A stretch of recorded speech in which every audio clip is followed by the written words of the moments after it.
자, 먼저 우리 6절 말씀을 먼저 같이 봉독하고 우리 말씀을 듣도록 하겠습니다.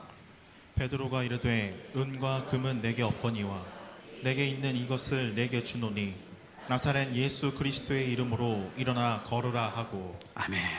자, 오늘 이 말씀은 여러분 무슨 말씀인지 대충 아시죠? 그죠? 나면서부터 걷지 못하는 한 장애인이 두 사도 베드로와 요한 사도에 의해서 일어나 걷게 된 사건입니다. 우리가 너무 잘 알고 있는 말씀입니다. 자, 그런데 오늘 저는 이 말씀을 보면서 여러분들에게 이 걷지 못하는 이 장애인이 있었던 자리, 그곳이 어디였다고 합니까? 성경에 성전 미문이라고 돼 있어요. 자, 미문이 어디 있을까요, 여러분? 오늘 그 미문의 위치도 우리가 좀 파악을 해야 되고, 그 미문의 위치를 파악하면서 예루살렘 성전의 구조를 여러분들에게 좀 다시 한번 자세하게 설명을 해보려고 합니다. 성전 미문은 이 성전에 들어가는 문이 여기 바로 여기 있습니다. 왜 미문일까요?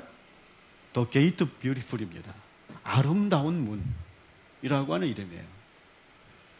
그래서 이 성전의 구조를 여러분 잘 보시면, 자, 미문을 통해 문을 열고 들어가면 뭐가 있어요? 여인의 뜰이 있고요.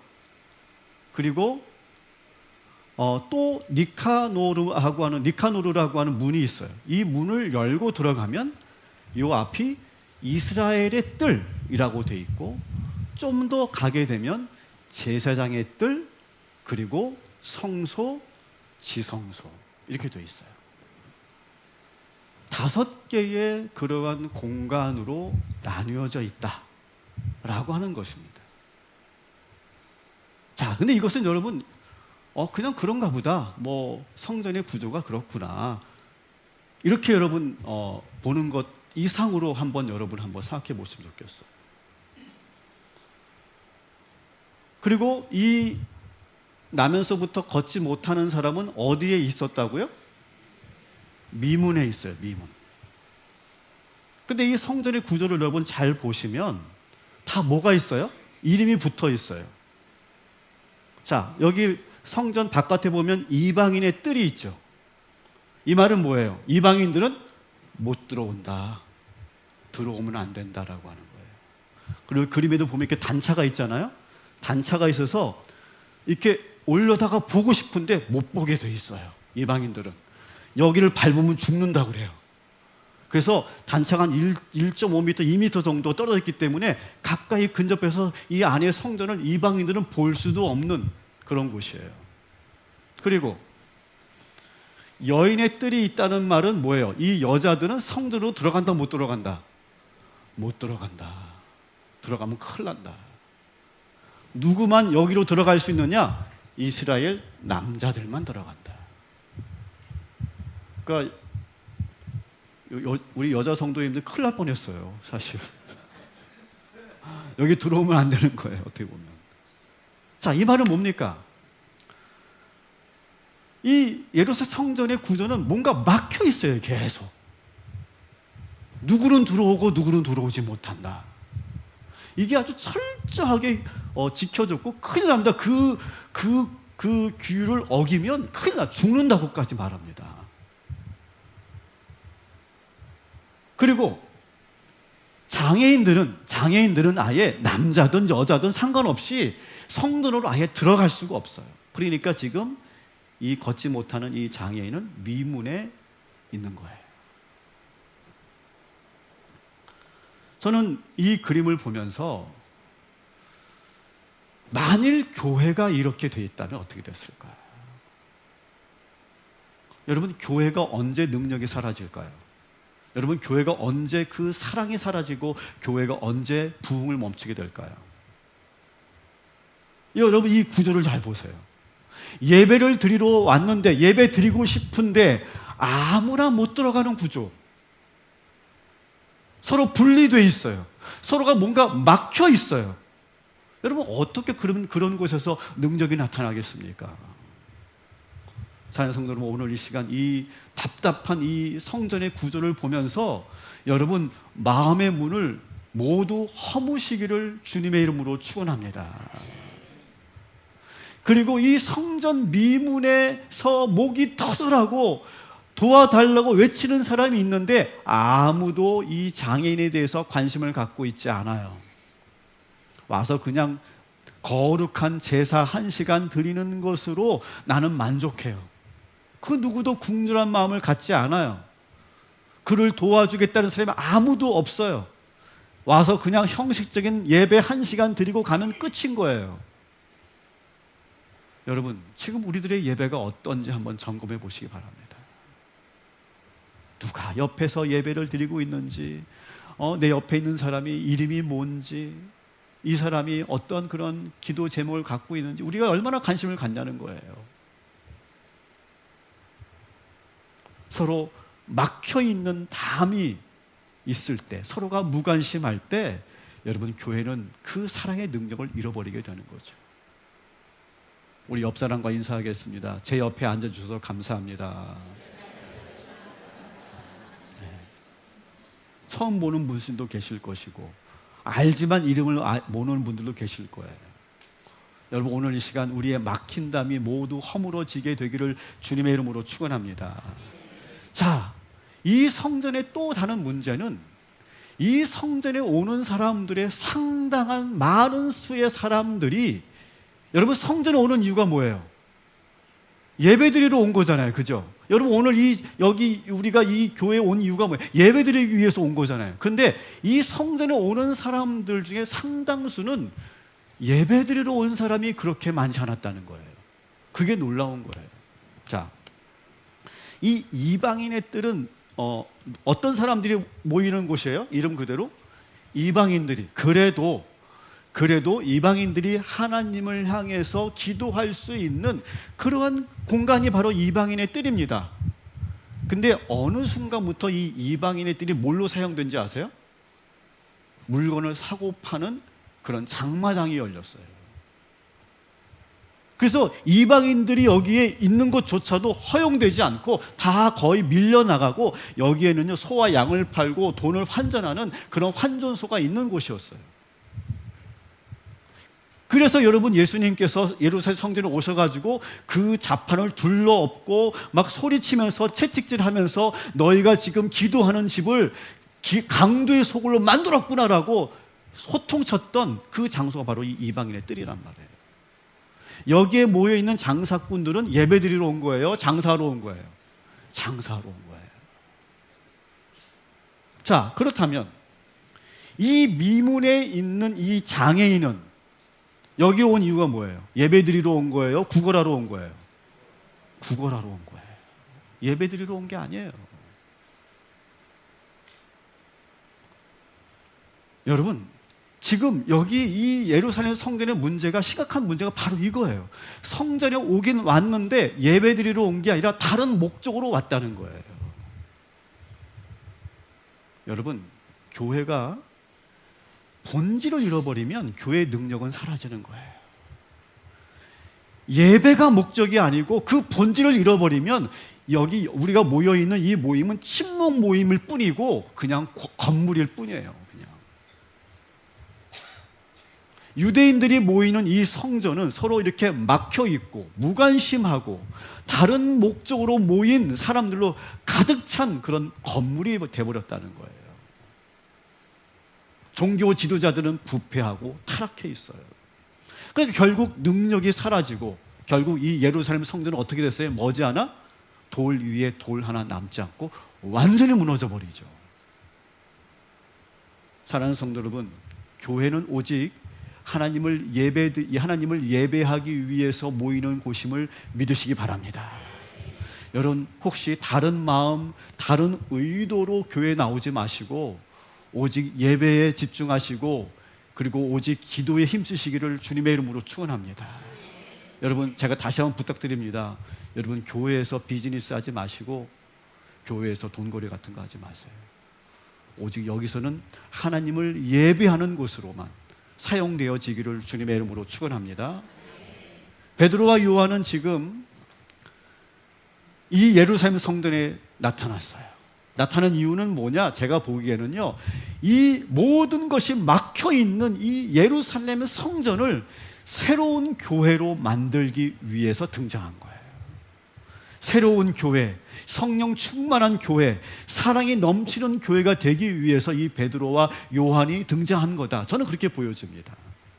자, 그렇다면 우리가 이제는 이 막혀있는 답답한 이 예루살렘 성전이 어떻게 변화되는가를 우리가 보기 위해서 무엇이 필요한 걸 보려고 합니다. 자, 1절 말씀 같이 읽겠습니다. 제9시 기도 시간에 베드로와 요한이 성전에 올라갈새. 아멘. 자, 보세요. 처음에 제9시 기도 시간에 이렇게 되어 있어요. 여러분, 그 당시 유대인들은 기도 시간을 정해놓고 기도했어요. 따라합시다. 9시, 12시, 3시 이렇게 하루에 3번 정해놓고 기도했어요. 자, 근데 오늘 지금 보니까 9시에 기도했다고 되어 있죠. 성경에서 나오는 이 시간은 되게 복잡해요. 우리의 시간과 많이 다르죠. 개념과. 근데 여러분, 오늘 확실하게 정립하고 가시면 되겠어요. 성경에 나오는 그런 시간에 6을 더하면 돼. 6. 그러면 9시에다가 6을 더하면 몇 시예요? 15시. 그러면 오후 3시가 되는 거죠. 똑똑하네. 자, 지금 베드로는요, 하루에 정해진 기도 시간 오전 9시, 12시, 3시 중에 3시에, 오후 3시에 지금 기도하러 베드로와 요한이 온 거예요. 성전에서 기도하기 위해서. 자, 사도행전에 참 재밌는 것은 뭐냐면 2가지가 있는데 놀라운 기사와 표적이 나타납니다. 근데 그 기사와 표적이 나타날 때 보면 반드시 기도하고 있다라는 거예요. 여러분, 기도할 때 기적이 나타나는 줄 믿습니다. 이것을 사도행전 기자는 계속 우리들에게 지금 이야기하고 싶은 거예요. 그리고 2번째는 뭐냐면 이 기사와 표적에 나타났던 시간을 정확하게 기재하고 있다는 거예요. 이게 재밌어요. 그러니까 예를 든다면 마가의 다락방에서 오순절에 성령의 역사가 나타났던 그때가 성경에 뭐라고 되어 있습니까? 제3시라고 딱 기록을 해놨어요. 아예. 그리고 지금 성전 미문에서 장애인을 고친 베드로와 요한의 이야기는 이 기적은 언제 나타났어요? 제9시에. 그리고 베드로가 고넬료를 만나기 전에 옥상에서 지붕에서 기도했던 시간은 몇 시예요? 제6시. 자, 여기다 6을 더한다고 그랬죠? 6을 더하면 오전 9시, 오후 3시, 오후 12시. 아까 뭐라 그랬죠? 유대인들이 정해놓고 기도했던 시간 오전 9시, 오후 12시, 오후 3시. 딱 맞아 떨어지죠. 뭘 얘기하고 싶은 걸까요? 정해놓고 기도할 때 하나님의 역사가 나타난다. 이것을 지금 이 사도행전 기자가 말해주고 싶은 거예요. 여러분, 성령의 역사가 언제 나타납니까? 기도할 때 나타나는 거 여러분 당연하죠. 여러분, 밥 먹다가 성령의 역사 나타나신 분 있어요? 영화 보다가 갑자기 막 성령의 역사 나타납니까? 기도하다가. 그런데 그 기도도 아무 때나 하는 기도가 아니라 정해놓고 기도할 때. 저는 오늘 이 말씀을 여러분 들으시면서 꼭 한번 해보셨으면 좋겠어요. 나의 기도 시간을 정해보는 거예요. 나의 기도 시간. 유대인들처럼 오전 9시, 12시, 3시 꼭 그렇게 맞추지 않아도 돼요. 여러분의 그런 라이프 스타일에 맞게 나의 기도 시간을 꼭 한번 정해보세요. 한번 정해보시고, 그리고 셀 모임을 시작하잖아요. 셀 모임에서 함께 나누세요. 저는 오전 몇 시에 기도할 겁니다. 기도하고 있습니다. 기도하겠습니다. 나누세요. 그리고 함께 나누시고 한번 그대로 실천해 보세요. 오늘 이 말씀의 근거에서 제가 축복합니다. 여러분, 그렇게 기도할 때 하나님의 기사와 표적이 나타나게 될 줄 믿습니다. 자, 문제는 이 성전에 있었던 유대인들만이 문제가 아니라 우리가 또 오늘 이 시간 자세하게 살펴볼 사람은 누구냐면, 다시 성전을 보여주세요. 저 미문에 있는, 성전 미문에 있는 장애인, 걷지 못하는 장애를 한번 우리가 살펴보려고 해요. 미문, The Gate Beautiful이라고 되어 있는데 얼마나 아름다운 문일까를 한번 3D 실사로 한번 이렇게 그려봤어요. 제가 그린 건 아니고. 아름답죠? 특히 이 미문의 아름다움은 뭐냐면 지금 여기서 보시는 것처럼 들어갈 때 천장에 아주 아름다운 문양이 쫙 있었다는 거예요. 그래서 미문이다 이렇게 말을 하고 있고요. 미문의 위치는 어디라고 있죠? 여기 끝에 있죠, 그죠? 여기에 있습니다. 그래서 사실 이 미문은 성전에 들어가기 위해서 모든 유대인들이 마음을 정결하게 가다듬고 들어가는 곳이에요. 그러니까 가장 많은 사람들이 모여드는 곳이에요. 근데 그 미문에 지금 이 걷지 못하는 장애인이 구걸을 하고 있다는 거예요. 여러분, 그 당시 유대인들의 또 하나의 속설은 뭐냐? 하나님께 제사를 드리러 가기 전이든 제사를 드리고 나온 후든 어려운 사람에게 구제하면 하나님의 자비가 더 크게 임한다. 그것이 그 유대인들이 가지고 있었던 하나의 믿음이에요. 여러분, 이 믿음이 나쁘지는 않죠, 그죠? 근데 그거를 또 교묘하게 이용하는 사람들이 여기에 미문에 모여 있었다는 거예요. 그 중에 한 사람이 바로 이 걷지 못하는 장애인이에요. 거기에는 수많은 장애인들이 있을 뿐만 아니라 거기 수많은 거린들이 거기서 모여 있어요. 그래서 막 도와주세요, 도와주세요 하는데 여기서 그냥 지나치면 어떻게 돼? 왠지 찜찜한 거예요. 내가 여기서 그냥 지나치면 하나님의 자비가 안 들어올 것 같아. 그러니까 그냥 도와달라고 하면 그냥 손을 탁 내밀면 똑바로 쳐다보고 있으면 어쩔 수 없이 돈을 줄 수밖에 없는 그런 분위기예요. 그래서 생각보다 이 미문에 모여있는 거린들과 장애인들은 우리가 생각하는 것처럼 그렇게 불쌍하기만 한 그런 존재들이 아니었다라고 하는 거예요. 여러분, 상상해 보세요.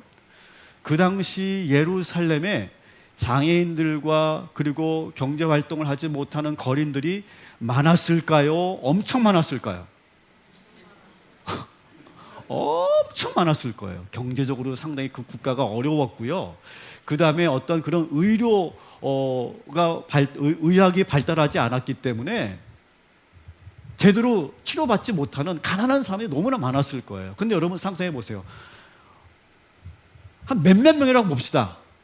한 10,000명 정도가 있다고 생각해 봅시다. 그러면 여러분 이 10,000명이 여기에 다 올 수 있을까요? 이 미문으로? 못 오겠죠. 무슨 말인지 아세요? 못 오겠죠. 이 미문까지 오려면 아무나 갈 수 없는 거예요. 또 거기에는 또 보이지 않는 커넥션이 있어요. 자, 이 이방인의 뜰에서 장사하는 사람들도 아무나 와서 장사하는 게 아니에요. 그 자리를 차지하려면 자리세를 줘야 돼요. 누구에게? 대제사장에게. 그래서 제사장들이 막대한 부를 누리잖아요. 천문학적인 돈을 벌었다는 거예요. 그러한 그 보이지 않는 커넥션이 지금 이 미문에서도 이루어지는 거예요. 그러니까 사실 여기에 나오는 이 걷지 못하는 장애는 우리가 무조건 이렇게 불쌍한 그런 대상으로만 보지 않아도 좋겠다라는 거죠. 자, 보십시다. 2절을 한번 오늘 본문 3장 2절을 한번 같이 읽어 보도록 하겠습니다. 나면서 못 걷게 된 이를 사람들이 메고 오니 이는 성전에 들어가는 사람들에게 구걸하기 위하여 날마다 미문이라는 성전 문에 두는 자라. 아멘. 자, 이 말씀을 잘 보세요. 물론 이 장애인이 자기가 걸어서 여기까지 온 게 아니에요. 그죠? 이 사람을 번쩍 들어서 여기까지 옮겨주는 사람이 있었다는 거예요. 물론 이 사람들이 가족일 수도 있겠죠. 그렇지만 다른 목적으로 어떤 그런 부거를 통해서 많은 그런 이익을 남기려고 하는 하나의 그런 그룹이 지금 형성되어 있다는 것을 우리가 여기서 간접적으로 볼 수 있는 거예요. 구걸은 이 장애인에게 생계 수단이고 하나의 돈벌이 같은 거였다는 거예요. 그는 지금 성전 미문에 와서 예배드리러 온 것도 아니고 병고침을 받기 위해서 온 것도 아니에요. 그의 목적은 뭐예요? 돈벌이에요, 돈벌이. 그런데 베드로와 요한이 이 장애인을 만나면서 그의 소망이, 그의 바랬던 그 돈벌이가 완전히 사라져버려요.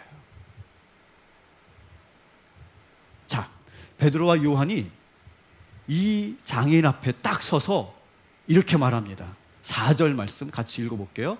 베드로가 요한과 더불어 주목하여 이르되 우리를 보라 하니. 당신 나를 똑바로 보세요. 똑바로 보세요. 나를 보세요. 내 눈을 보세요.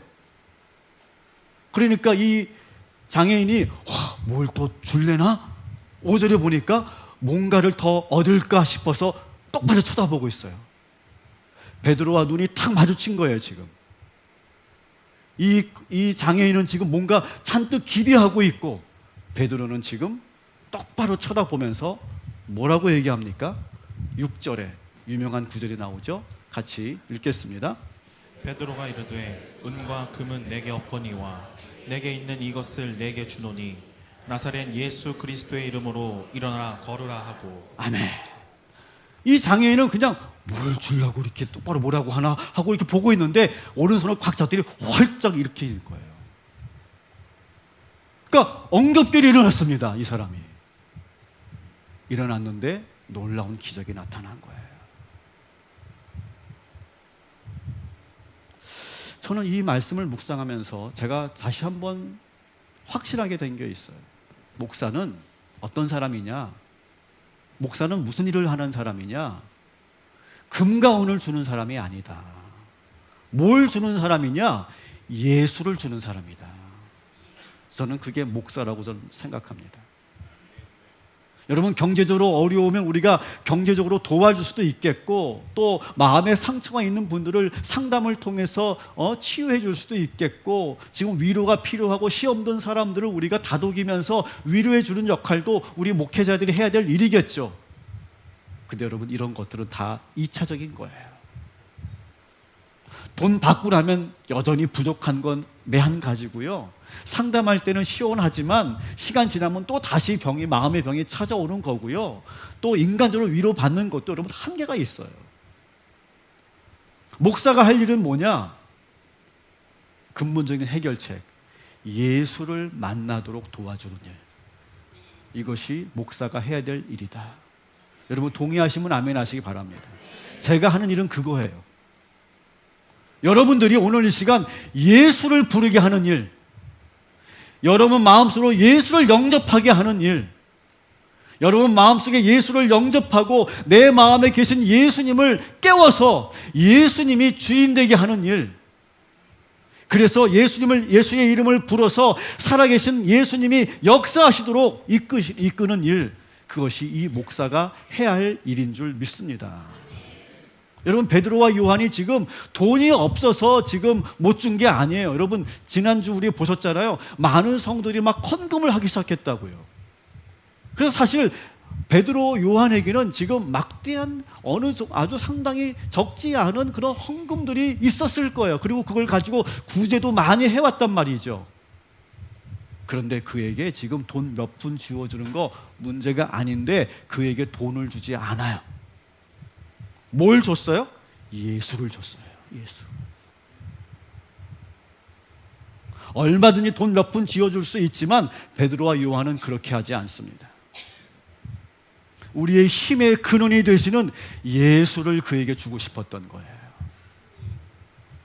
사랑하는 성도 여러분, 오늘 이 시간 그냥 한 시간 오셔서 그냥 저의 설교 듣고 돌아가는 것이 아니라 모두가 예수를 만나고 돌아가시기를 주님의 이름으로 축원합니다.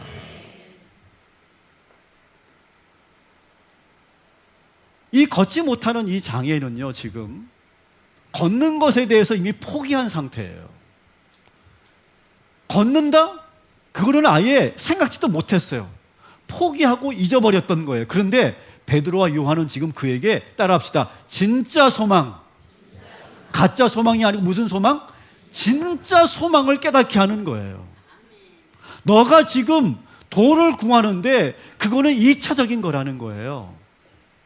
예수의 이름을 믿으면 걷게 된다. 그 소망을 집어 넣어주는 거예요, 지금. 진짜 소망. 따라합시다. 나사렛 예수의 이름으로, 나사렛 예수의 이름으로, 나사렛 예수 그리스도의 이름으로 여러분 일어나 걸으시기를 주님의 이름으로 축원합니다. 여러분, 나사렛 예수 그리스도는 단순한 문자가 아니에요. 그냥 이것은 어떤 사인이 아니에요. 어떤 그런 마법을 일으키는 어떤 주문이 아니에요. 예수의 이름은. 예수의 이름을 왜 부르는 겁니까? 예수를 부르면 예수님이 우리와 함께 하시기 때문에. 여러분 믿으시기 바랍니다.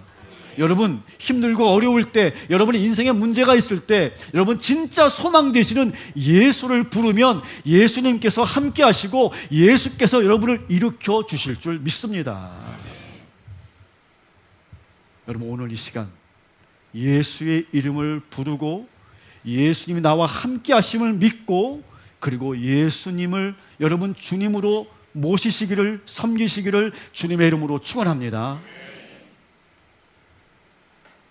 자, 이렇게 베드로가 그의 오른손을 붙잡고 확 일으키니까 어떤 일이 일어났을까요? 오늘의 가장 하이라이트예요. 7절 8절 같이 읽겠습니다. 오른손을 잡아 일으키니 발과 발목이 곧 힘을 얻고 뛰어서서 걸으며 그들과 함께 성전으로 들어가면서 걷기도 하고 뛰기도 하며 하나님을 찬송하니. 아멘. 오른손을 잡아 벌떡 일으키니까 발과 다리에 힘이 탁 들어갔다는 거예요. 들어가더니 어떻게 합니까? 뛰고 서서 거르고 놀라운 길이 나타났다는 거예요. 기적이 나타났다는 거예요. 자, 그런데 여러분, 이 선천적으로 걷지 못하는 이 장애인이 걷게 되었다는 것보다 더 은혜가 되는 구절은 그 뒤에 있어요. 그가 걷게 되면서 베드로와 요한의 손을 잡고 어떻게 했느냐? 이 미문의 문을 활짝 열어 젖히고 여인의 뜰로 들어가고 다시 니카로 문을 열어서 한 번도 들어가 보지 못했던 성전 앞으로 왔다는 거예요. 여러분 통쾌하지 않아요? 여러분 통쾌하지 않아요? 이 장인은요, 태어나서 한 번도 여기까지 들어와 본 적이 없는 사람이에요. 근데 어떻게 들어갔어요? 예수의 이름의 능력으로 여기까지 오게 된 거예요. 근데 이 사람이 너무너무 신나니까 여기서부터 들어오는데 어떻게 왔어요? 팔짝팔짝 뛰면서 온 거예요. 막 너무너무 기뻐서. 너무 경망스럽게 내가 뛰었나? 여기서 막 웃으시네.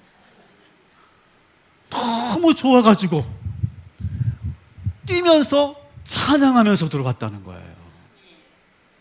그랬더니 아주 조용하게 자기 제사에만 집중하고 있었던 이 유대인들이 막 팔짝팔짝 뛰면서 소리를 지르면서 막 찬양하는 그 사람을 보면서 그 분위기 전체가 술렁술렁거리기 시작했다는 거예요. 저 사람 뭐야? 저 사람 왜 이렇게 뛰어? 저 사람 못 걷던 사람 아니야? 뭐 그러면서 사람들이 술렁거리기 시작하고 거기서 막 내가 병이 나았다고 막 사람들에게 막 증거하기 시작하고 예수 이름으로 내가 병이 나았고 내가 걷게 되었다고 막 얘기하고 막 찬양을 하니까 성전 분위기 전체가 확 바뀌더라는 거예요. 이 한 사람 때문에.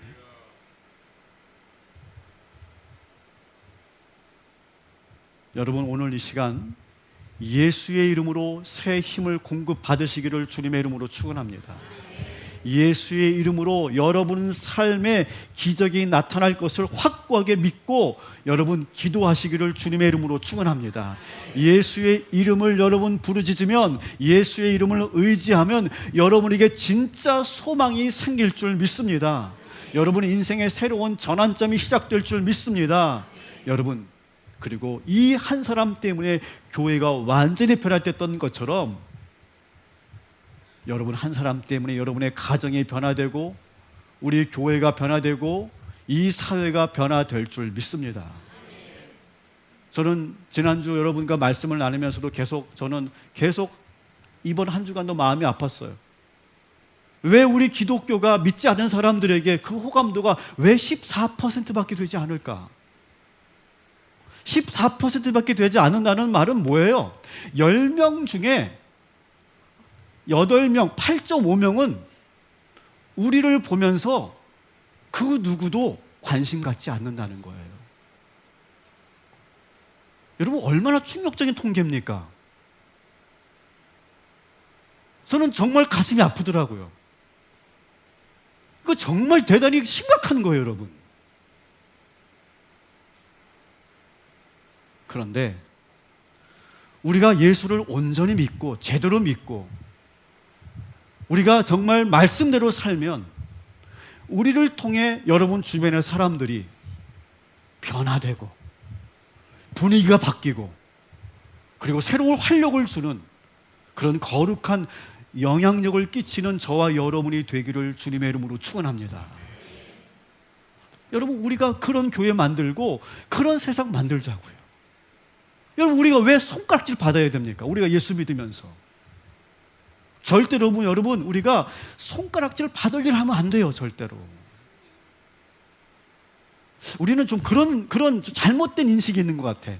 세상 사람들은 우리를 뭐라고 보든 우리는 진리 가운데 있어. 여러분, 웃기지 마세요. 여러분, 상식적이어야 돼. 교회는 믿지 않는 사람들이 봐도 야, 저게 맞지, 저렇게 해야지 라고 하는 행동을 우리가 해야 될 줄 믿습니다. 1차적으로. 그 다음에 우리가 상식적이어야 돼서, 그래서 믿지 않는 사람들도 동의할 수 있는 행동을 해야 돼요.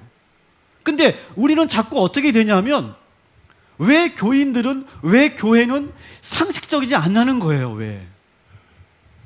세상 사람들도 그렇게 사는데 왜 교회만 유독 그렇게 독선적이고 아집이 강하냐는 거예요. 그러니까 우리가 오히려 사람들에게 좋은 영향을 끼치지 못하는 거죠.